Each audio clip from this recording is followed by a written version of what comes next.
G7 देशों ने hero के आयात पर प्रतिबंध लगाने का फैसला किया तो रूस के लिए भारत फ्रंट पर आकर खड़ा हो गया।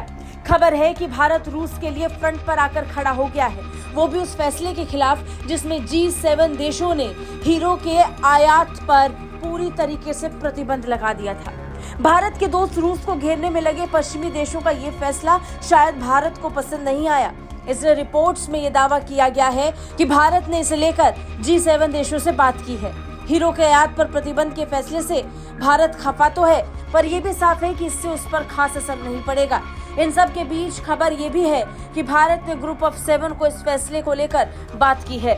समाचार एजेंसी रॉयटर्स ने सूत्रों का हवाला देते हुए कहा कि भारत ने ग्रुप ऑफ 7 देशों से रूसी हीरो पर प्रतिबंध को स्थगित करने का आह्वान किया है, क्योंकि इस फैसले का नियम स्पष्ट नहीं है। रॉयटर्स के हवाले से एक सूत्र ने कहा कि रूस से अप्रत्यक्ष आयात पर 3 से 4 महीनों में प्रतिबंध शुरू करने की समय सीमा अव्यावहारिक है, क्योंकि किसी रत्न की उत्पत्ति का पता कैसे लगाया जाएगा, इसके नियम स्पष्ट नहीं है। खबर की माने तो भारत ने इस बात को लेकर बात की है कि जगह को लेकर हमेशा कंफ्यूजन बरकरार रहेगी। साथ ही इसे लेकर कोई नियम अब तक स्पष्ट भी नहीं हुए हैं। भारत का ये मानना है कि किसी रत्न की उत्पत्ति का पता नहीं लगाया जा सकता, क्योंकि इससे लेकर अभी तक कोई स्पष्ट नियम नहीं बने हैं। भारत ने कच्चे हीरे की जांच और प्रमाणन की नई व्यवस्था पर भी आपत्ति जताई। एक अन्य सूत्र ने रॉयटर्स को बताया कि इसके लिए भारतीय पौधों के बारे में डेटा के आदान प्रदान की आवश्यकता हो सकती है और उनमें से कुछ गोपनीय हो सकते हैं। G7 देशों ने पहले कहा था कि वो 1 जनवरी 2024 से रूसी हीरो पर प्रतिबंध लगा देंगे।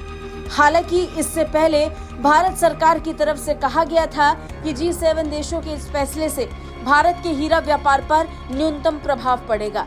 सरकार की तरफ से बयान जारी कर वाणिज्य सचिव सुनील बर्तवाल ने कहा था कि भारतीय अधिकारी इस मुद्दे पर लगातार G7 तकनीकी टीम से संपर्क में हैं। सचिव के अनुसार आयात के दौरान केवल एक ही जगह पर हीरो की जांच जैसे कुछ मुद्दों को हल करने में कामयाबी भी मिली है।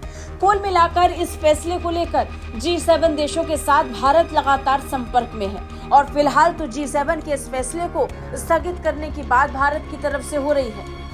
ब्यूरो रिपोर्ट, भारत तक।